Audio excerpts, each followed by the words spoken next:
Dando continuidade, após Sung se tornar um jogador lá no Covil Duplo, ele desmaia e 3 dias depois ele acorda no hospital. Não demora muito, aparecem 2 inspetores da Associação dos Caçadores para ouvir o seu relatório acerca do que tinha acontecido lá no Covil Duplo. Pois os relatos dos caçadores não batiam com a cena que eles viram ao chegarem lá.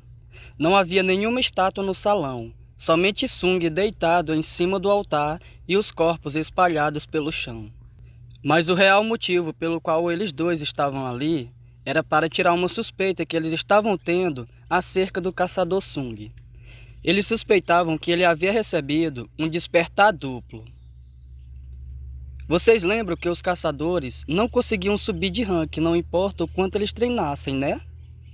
Bem, o despertar duplo nada mais era do que um segundo despertar, podendo subir o rank de qualquer caçador aleatoriamente. Por exemplo, um rank E poderia ir diretamente ao rank S. E esse era o único modo que existia que podia fazer com que um caçador subisse de rank e ficasse mais forte. Mas esse era um evento extremamente raro de acontecer, já que teria que haver uma irregularidade no portal, como foi no caso de Sung, lá no Covil Duplo. E não era de certeza se um daqueles caçadores que participou dessa irregularidade recebesse esse despertar duplo. Após eles fazerem a medição do poder mágico de Sung, eles confirmam que ele não recebeu nenhum despertar duplo, já que ele só tinha 10 pontos de poder mágico, enquanto que o normal, até mesmo para um rank E, seria 70. Ou seja, ele era 7 vezes mais fraco do que os caçadores mais fracos do mundo. Após eles saírem do quarto, algo que chama a atenção de Sung são as janelas de notificação, as quais os inspetores não conseguiram ver. Neste momento, sua irmã, Jinha, entra no quarto e fala que se ele não parasse de se machucar daquela forma, ela iria sair da escola e procurar um emprego para que ele pudesse procurar um emprego mais seguro. Depois que ela sai do quarto, ele começa a ler as mensagens e se depara com a quest diária, preparando-se para ficar mais forte.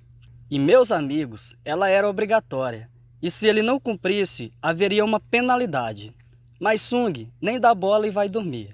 Depois que o tempo limite para completar a quest acaba, ele é transportado para a zona de punição, onde ele teria que sobreviver por 4 horas em um deserto cheio de centopeias gigantes.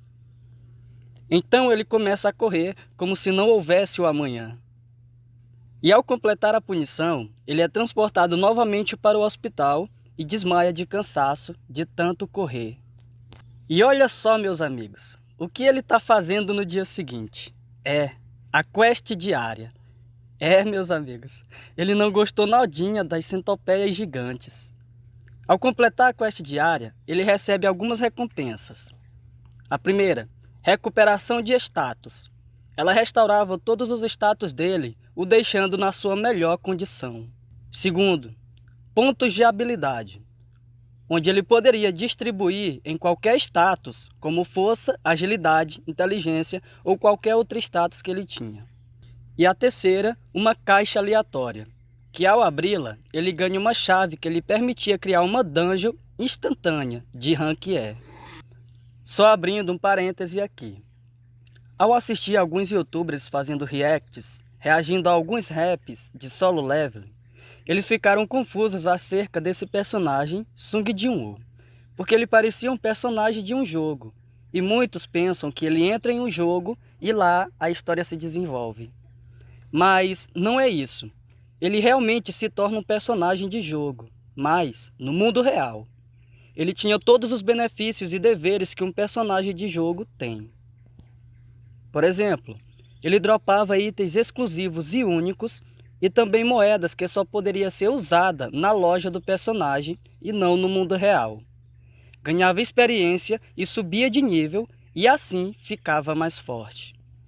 Além disso, tinha um depósito onde ele poderia guardar qualquer coisa do mundo real e poderia invocar a qualquer momento que ele quisesse. Mas ele não tinha só esses benefícios, ele também tinha deveres. Ele deveria seguir todas as ordens do sistema, como as quests secretas, ou as quests diárias, ou qualquer outra quest que surgisse na sua frente. Ou seja, ele também era controlado pelo sistema, assim como um personagem de jogo. Inclusive, a sua própria vida poderia ser vista em um painel que todo personagem tem. Lá nós poderíamos ver o seu HP, que representava a sua vida, sua mana, força, agilidade, defesa, inteligência, dentre várias outras coisas. Inclusive as habilidades que ele também ganhava ao subir de nível ou derrotar um certo tipo de monstro.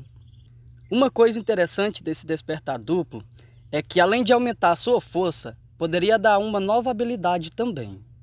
Mas, no caso do caçador Sung, foi algo exclusivo e extremamente apelão e overpower para o mundo daqueles caçadores. Porque, em um mundo onde ninguém poderia ficar mais forte, ele era a única exceção, já que ele poderia upar, subir de nível, ou seja, ficar mais forte sem um limite determinado. Ele usa a chave para abrir a dungeon de Rank E, com o pensamento de fugir caso ficasse perigoso. Mas assim que ele entra, a saída se fecha e ele só poderia sair depois de matar o boss. Eu não sei se vocês notaram, mas ele entrou sozinho e agora teria que fechar aquela dungeon sozinho também. E meus amigos, ele logo começa a suar. Ele não conseguia enfrentar um único monstro de Rank E e agora teria que fechar uma dungeon de Rank E sozinho. Bem, sem muito o que fazer, ele começa a entrar na dungeon e se depara com um lobo. Depois de controlar o seu medo, ele decide parar de fugir e começa a enfrentar o inimigo. Então ele percebe que já está um pouco mais forte somente por completar as quests diárias e distribuir os pontos de habilidade que ganhar. Com a ajuda da espada que o Sr. Qin havia deixado lá no covil duplo e que por acaso apareceu no seu depósito, ele consegue derrotar o monstro e sobe de nível. Depois de matar vários monstros, ele já se encontrava no nível 15. Então ele decide entrar no salão do boss e, ao entrar, ele é surpreendido pelo boss, que era uma cobra gigante. Ao usar a espada que já estava desgastada para se defender, ela acaba se quebrando e ele percebe que o boss era bastante forte. E além disso, tinha uma defesa muito forte, a qual o pedaço da espada não conseguia atravessar. Sung, não querendo fugir, supera seu passado de o mais fraco do mundo e, ao mesmo tempo, o trauma do covil duplo, e está determinado a ficar cada vez mais forte para poder proteger aqueles que são importantes para ele. Então, começa a enfrentar o boss com tudo o que tem. Depois de uma luta sofrida, Sung encontra uma oportunidade para se agarrar ao pescoço da cobra e, usando toda a sua força, a qual ele tinha investido todos os seus pontos, ele consegue matar o boss e dropa uma adaga bem legal. E então a dungeon desaparece. Ao retornar ao mundo real, ele se depara com uma grande confusão, pois uma quebra de dungeon havia acontecido ali perto. Os monstros mais fracos foram eliminados pelos caçadores de Rank E que estavam ali por perto. O problema era o boss, que era um golem de pedra gigante, cuja defesa era altíssima até mesmo para um caçador de Rank D. E por isso, nenhum dos caçadores que estavam ali conseguiu acertar um golpe fatal nele, já que eram todos de rank baixo. E olha só, meus amigos, quem nós encontramos?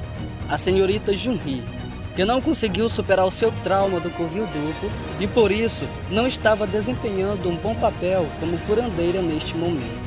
Sung, que estava atrás da multidão que observava a luta dos caçadores, decide ajudar. Ele segura firme o pedaço de espada que tinha na mão e o arremessa com toda a sua força.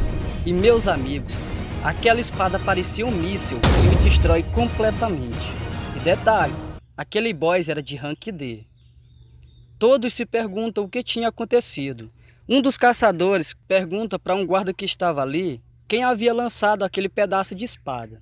Ele aponta para onde Sung estava, mas ele já havia saído. No dia seguinte, Sung recebe alta do hospital e não demora muito, ele recebe uma ligação. E adivinha de quem era? Pague o aluguel! É, meus amigos, Sung estava ficando mais forte, mas ainda estava liso. Então, depois de pesquisar um pouco, ele consegue entrar em uma raid de nível C, a qual deveria ter pelo menos 10 caçadores, e a metade deveria ser de pelo menos rank C, Essas eram regras feitas pela Associação dos Caçadores para manter seguro os caçadores e também a humanidade. Já que era uma raid um pouco difícil, deveria ter um grupo mais organizado.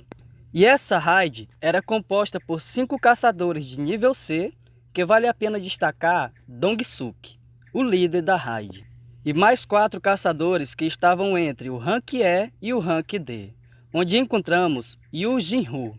Esse cara vem de uma família muito rica. Olha só a armadura desse cara.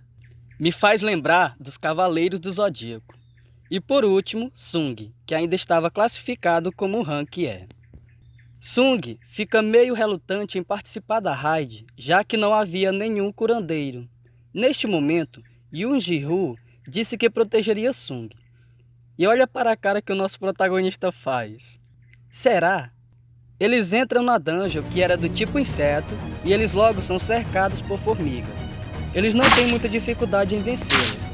Então o Sung, que teve seus sentidos melhorados pelo sistema, sente uma sensação ruim vinda daquele grupo e avisa para Yu Jin-woo ficar alerta em relação a eles, já que sua armadura valia uma fortuna. Depois de andarem muito tempo, eles encontram o Salão do Boss, que era uma aranha gigante. Mas o que mais chamou a atenção de todos do grupo foi a grande quantidade de cristais de manas que havia ali, e valia uma fortuna. Neste momento, o grupo diz que vai sair para buscar os materiais para minerarem os cristais, enquanto o boss estava dormindo. Mas um daqueles magos de Rank C lança fogo na entrada da dungeon e assim tranca Sung e Yoon Ji-woo lá dentro. Neste momento, Sung se lembra de algo que um caçador ensinou para ele há muito tempo atrás, que existiam grupos de caçadores que se chamavam lagartos. E esses grupos agiam como se fossem bandidos. Eles assaltavam e matavam os caçadores, já que o que acontecia lá dentro não poderia ser registrado, pois nenhuma tecnologia humana funcionava lá dentro.